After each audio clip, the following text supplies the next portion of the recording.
When I was a teenager, my chore at home was mowing the lawn.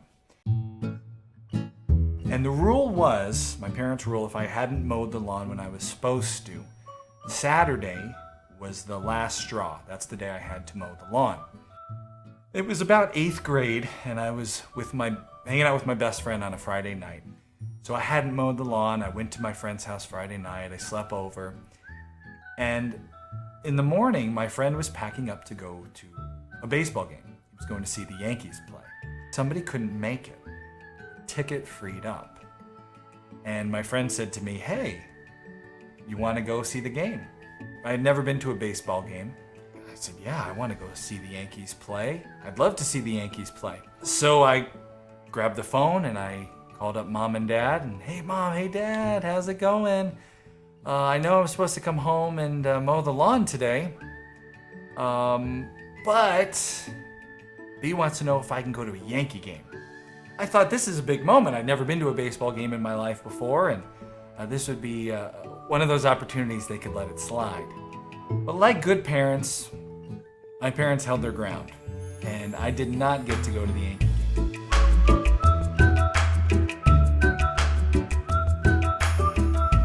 And from that point onward, mowing the lawn was my most hated chore. I gotta say, after almost a decade of homesteading here, I have done a complete 180 on mowing the grass. Now at our homestead here in Pennsylvania, we have a really big field up behind us that could never, with the amount of animals we have, it would just turn back to a forest. I get to, about once every couple weeks, fire up the tractor,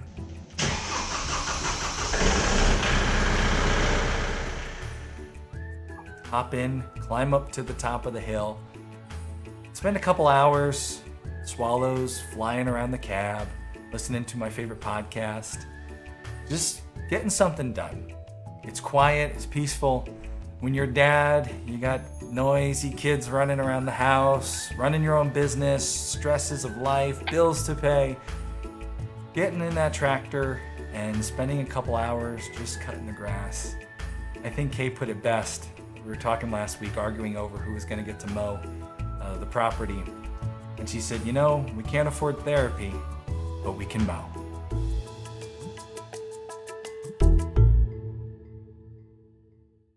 Today we're going to talk to someone who I think understands tractor therapy, mowing therapy. We have a special guest with us today.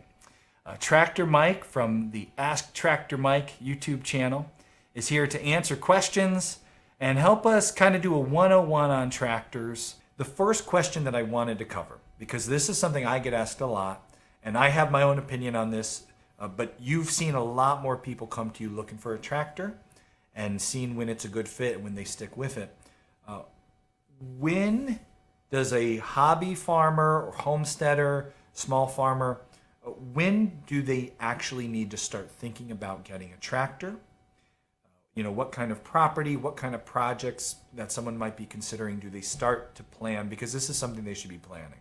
Yeah, generally how it works in the real world, people move out to the country.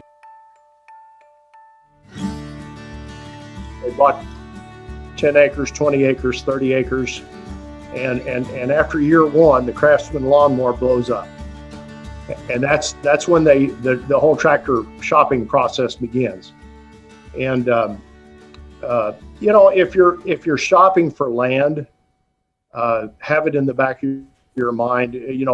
Anything over 5 acres, you're probably going to need something better than the Craftsman lawnmower to maintain it. But generally, what it is what you mentioned, is rough ground that is brushy, has a lot of maybe non-native species in it, too rough for hay production or something like that. Generally, as weekend farmers or hobby farmers or rural lifestylers, whatever you want to call us, we're stuck with the ground the farmers don't want. Mm-hmm. The farmers got the good flat ground, the fertile ground, and we have hills and valleys. And so to answer your question, when do I start looking for a tractor? I would have it in the back of my mind when I'm shopping for land, but honestly, I'd almost say you need to get out and kind of see what your needs are and what you want to do with it. I always recommend that people leave a little bit of rough ground for pollinators and things like that. I'm kind of a little bit of a closet environmentalist. We have a problem we have a little problem with bees and insects that don't have habitat anymore because we're doing too good a job of brush hogging. So if you have some real steep ground that scares you to go there with a tractor, just leave it and maybe get with your local conservation department, get some wildflowers or things like that growing there. But when you find out how big an area are you going to brush hog or bush hog? Bush hog's a brand name, but that's also called that, and that's what we generally use tractors for. How big an area are you going to be bush hogging, and how much time do you have for that project? So once you know that, then we can kind of direct you toward a tractor. So it sounds like it's a good idea for someone to be planning, if they're going to make the move to the country, the expense, mm-hmm. but not necessarily to buy the equipment until they know what land they're going to be on. If your local dealer that you go to shop with is doing a job, he or she is going to be asking you a bunch of questions about what you want to do. And then they're going to know what size tractor to steer you toward and what options to get for you and all that stuff. Okay.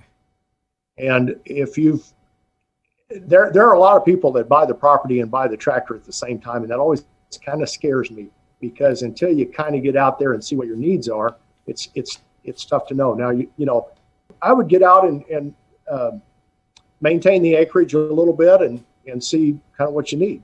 Most people won't go wrong buying a 30 to 40 horse tractor, maybe a little smaller, a little bigger. I always say get the biggest tractor you can afford.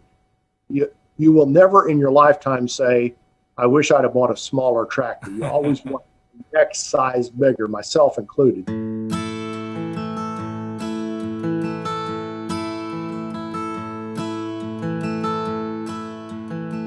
If someone's in that 10 acre to 100 acre, but it's still hobby level, they're not going to be a full-time farmer. Maybe they're just mowing and they need a bucket or something to do a couple, clean out the barn, that sort of thing.